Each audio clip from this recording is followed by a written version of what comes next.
The lady with the needle and some of those things that we want to avoid, not have a conversation about. But today we're going to be talking about lots of things when it comes to hospitals and a very exciting event that's taking place next week. So first, let me introduce the two ladies in the studio. I'm going to start in front of me here is Carol Defty, Hospital General Manager at Cape Gate Medi-Clinic, and also Lindsay-Leigh Thomas, Patient Experience Manager at Cape Gate Medi-Clinic. Ladies, welcome.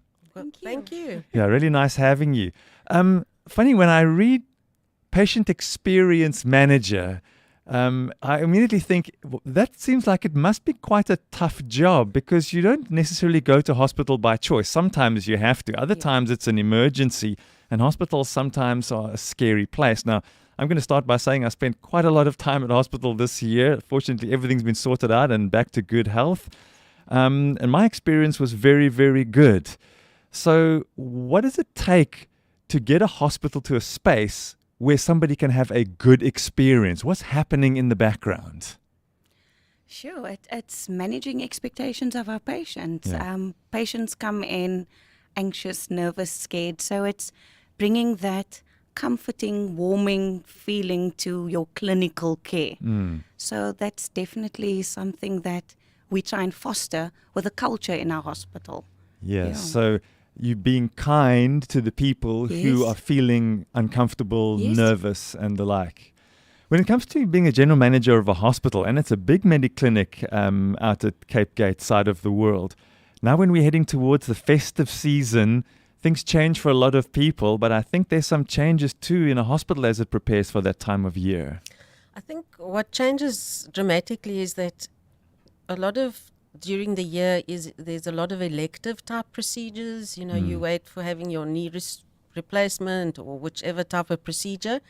But what we find in the festive season is it's all unplanned. So the stress levels of patients is even higher because that's unprepared. They don't want to be there over this time. Everybody's enjoying themselves. So we have to deal with the emotions that go with the family and the patient who's now fearful. They're not knowing what's going to happen. Why are they there and everybody else is outside? So we really try and just remind the entire team, and I think that's just latching on to what Lindsay said, is we also try and engage with people from the start when you enter the building right through. So it's not just about the nursing care. It's everybody that has a contact with the patient. We foster in them to understand the fears, understand the insecurities of the people entering. We might know what goes on behind those doors, but the person coming in doesn't know.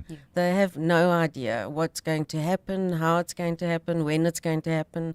So we try and foster and remind people that work there. Yeah, I just want to stay with you a moment longer, Carol, and think about the staff in the hospital environment while everybody else is having a holiday or traveling somewhere. The nurses, the doctors, the emergency staff, they're on call, ready for whatever might happen. Yes, they are, and I think we have to be cognizant of that.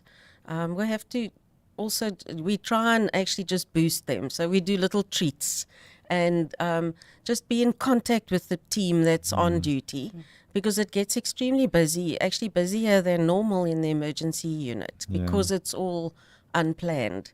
So they're the team that we really want to look after. Because yes, they're not the ones on holiday. So we're always cognizant. People always say, you know, enjoy your Christmas season, all of that. And I say, just please remember, there's a whole lot of people that aren't enjoying the festive season. Yeah, that's very well said. Hospitals are often a place of sickness and death. Let's face that.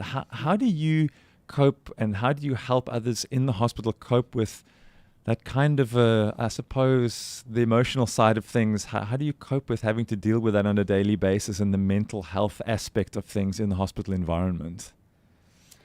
Yeah, so Lindsay can add, but we're very conscious of helping our staff. So we have debriefing sessions. We have a psychologist that's available to our team. So when we have a very traumatic situation, we always try and engage with the team that was involved to get them to support and to speak about it, because yes, we need to be. We learned a lot during the COVID years on how to support our team. So we try and do the best that we can, because yes, it's not pleasant, especially if you have a long-term patient lying with you that finally passes away. It's very traumatic, because everybody personally starts getting to know those people. So and when children are involved, it's even more traumatic. And I just want to say, people must really just look after their children during this time. We often have near drownings over the festive season, and that is very traumatic for the family and everybody else. So people must just please be cautious over this time. Yeah, thanks for bringing that again to our attention. It's how often we take things for granted and we forget.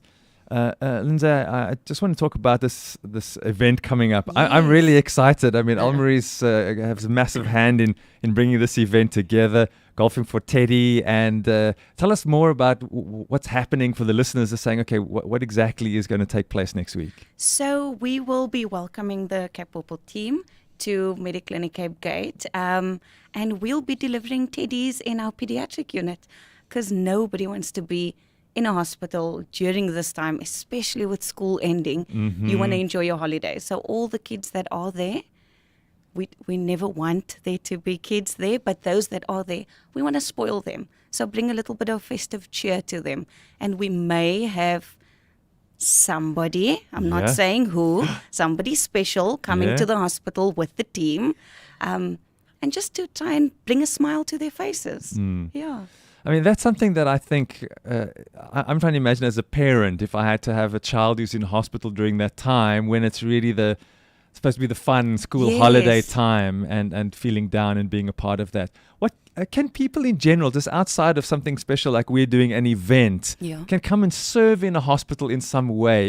Are you ever open to that? Somebody wants to come and, I don't know, read some stories or want to do something. Do people come and volunteer for things like that? We do have a volunteer program. So listeners, anybody can really contact us.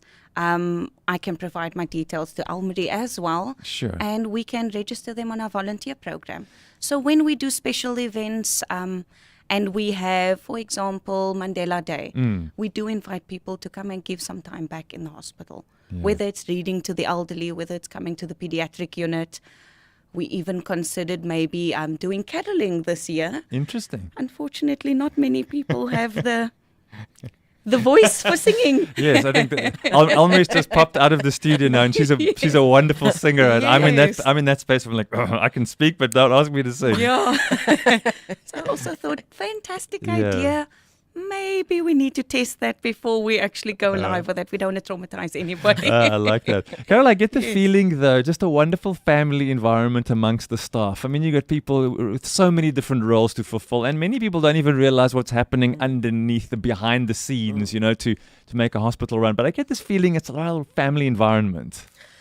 I think one of the things, the culture that I try and foster when new people start as well, one of my big messages is nobody is more important than anybody else in the hospital. And I think that is the most important thing. So we all just have different roles, and we have to work together to get this engine running, because there's a whole lot of facets that have to work together. I always talk about cogs of a wheel to make it turn, and we need every person in the building to make that work. So I think that is my culture. I'm not the boss. I'm just a person in a different role within the facility, and nobody. And I get extremely upset if anybody speaks down to anybody, because we need everybody. So I think I've tried to foster that throughout. Lindsay will know I hate fuss for managers and leaders, because we know more important than anybody else. So that's, I think, hopefully that culture continues. We try and foster that, because, and the patient and their family is the reason we're there. True. It's not for me, it's not for anybody else, but for the patient. So whatever we do is for the patient. And I hate the term, that's not my job. No, we all know what has to happen for the patients and their family, and if I'm the one that's there that needs to do it, then I do it. And that's the culture we try and create. Fantastic. That's the voice of Carol Defty, Hospital General Manager at Cape Gate Medi-Clinic, and Lindsay-Leigh Thomas, Patient Experience Manager. Look forward to seeing more of you all next week. For you listening and wondering about the event that's coming up, Golfing for Teddy, will be just like Lindsay was explaining early on. We're going to be there with a special guest and a whole lot of us here from the station next week. So keep an eye on our social media at 729K Pulpit on Instagram and Facebook. You'll see leading up to it. And from some of the things we know that are happening, it's going to be rip-roaring fun, and we're going to take you along for the journey on social media, and you'll get to see all the pics. Ladies, thanks so much for joining us this morning. Look forward to seeing you next week. Yes. Thank you very much. It's going to be festive and wonderful. And we've got news coming up in just a few moments' time. We got a quick ad break. Going to share some birthday messages, and then we look forward to that news at 8. This is Breakfast on 7 to 9 a.m. with Brad and Almery, all the way to 9. 729